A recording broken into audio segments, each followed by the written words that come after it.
So let's take a deeper look at exactly what Manchester United are getting in Ederson. We're going to show you is that he could be a very dynamic and versatile midfield option for Michael Carrick. Let's take a look at this and start by looking at his contributions both with and without the ball. Now, this graphic is made up of every Serie A midfielder who played more than 2,000 minutes in the league last season. What we're looking at exactly is how many passes a player completes per 90 minutes, that's on the vertical axis, and how many tackles a player makes per 90 minutes along the horizontal. So the higher the player is in the top right-hand corner of this graph, the more he does of both.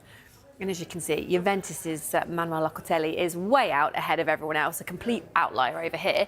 You can also see, though, that Ederson is a really strong performer as well. He's averaging just under 2.5 tackles per game and completing nearly 50 passes per game as well, which means he's very effective both with and without the ball.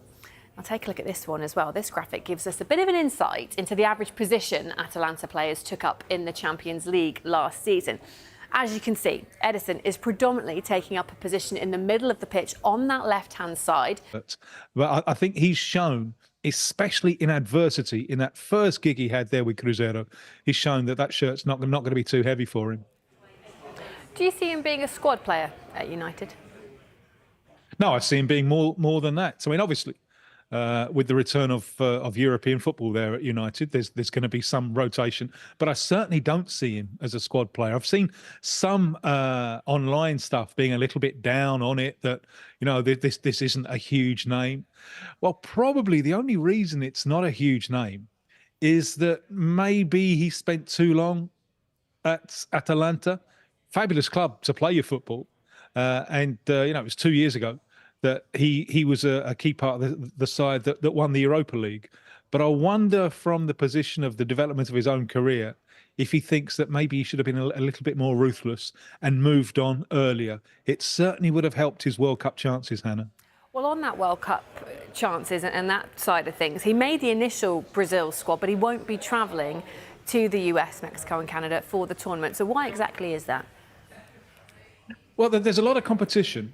And also, when he played for 3 clubs while he was in Brazil in the first division, but without a particularly high profile, and he left very early.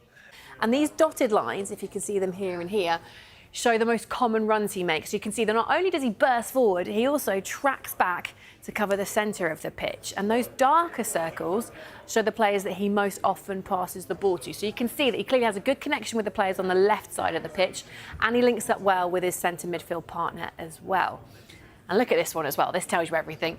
Here you can see the influence he has on the game all over the pitch. This is his touch map for Atalanta in the Champions League last season. As expected, there is a bit of cluster, or a few clusters over the left-hand side of the pitch. They're playing this way.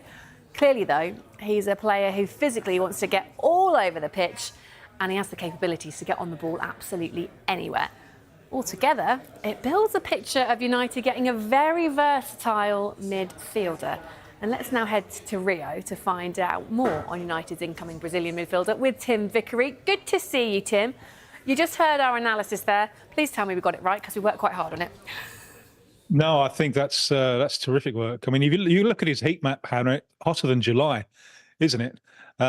If I can just hold my hand up here, a couple of years ago when Manuel Ugarte came in to that central midfield position, I thought he'd be a great fit for United, and that one clearly hasn't worked out, has it? And I think one of the reasons why, when he's a good player, and Bielsa loves him for Uruguay, he's going to figure very much in the World Cup, is Ugarte. But one thing is, United, you need a little bit more on the ball about you, don't you, than Ugarte has brought. And I think that the strength of this Ederson move is that he gives you the ball-winning capacity of Ugarte with much more as well, much more dynamism.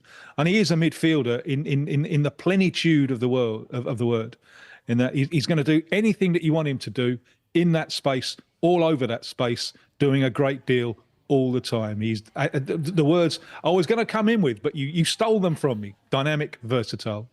Oh, it's one mind. We're all on the same page. I mean, for those who haven't seen him in action, then who would you compare his style of play to?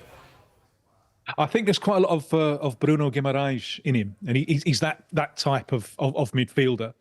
He's a little bit of everything. He's not a specialist in any one thing. And that gives Michael Carrick lots of lovely options, doesn't it, in the way that he wants to build his midfield.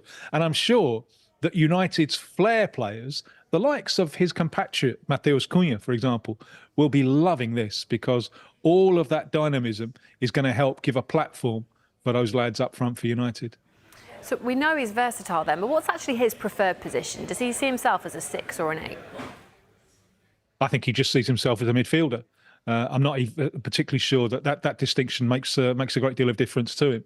I think he'll do what's necessary between games, within games. And another thing, Hannah, that I really like about him, and I think is really important with United, strong personality. I mean, the first time that I saw him, his first real serious professional football in Brazil was with Cruzeiro. Now, that's a big, big club. And they just won everything. But they were sinking in financial debts and off-the-field scandals. And they went down 2019. So he's thrown into this big side that in a relegation battle where they weren't successful. And he stood out. It's the kind of situation that can kill a young career. You know, you throw in a youngster to a side that's sinking. But he really, really stood out. And had they been able to clone him, then they wouldn't have gone down. And I think that kind of strength of personality, I think that's really important. We've seen so many really good players not do the business at the United because it's a heavy shirt. And he's been with, even though Atlanta punch above their weight, he's been with relatively small clubs. He was called into the squad under the coach before Ancelotti a couple of years ago for the Copa America. And he got on the field a couple of times. But he's competing with players with a higher profile. And he was competing then with João Gomes of Wolves. Now, João Gomes has a profile over here in Brazil. He won our Champions League, the Libertadores, with Flamengo. Another one he was competing with, André, also of Wolves. He won our Champions League, the Libertadores, with Fluminense. These players have profiles, and that really makes a difference. Just as an aside, it shows you what an extraordinary story it is that Igor Thiago has broken in to the Brazil squad for the World Cup without playing First Division football in Brazil and playing for Brentford. That really is an extraordinary story. That is climbing Everest the hard way. But it is difficult if you haven't got a big constituency in the press pushing for your inclusion. Maybe had this move happened a couple of years ago, maybe the higher profile would have got him in. And moving to United, even last year with United not having not having European football, it did wonders for Matheus Cunha with Brazil. Ederson is coming up 27, and I'm sure he'll think that he's got at least one more World Cup cycle left in him, so he can make up for that in 2030. But in order to do that, he now has to do the business with United. He has a big club. That gives him a completely different platform. So this is a move in his career, which I think is make or break. Well, with that in mind then, what is the current perception of Ederson in Brazil? Is he flying under the radar a little bit? Yeah, a little bit. Exactly because of that. Exactly because his brief experience here, he wasn't there playing for clubs that were competing for titles, and he moved early and he's gone to smaller clubs. Brazil produces so many players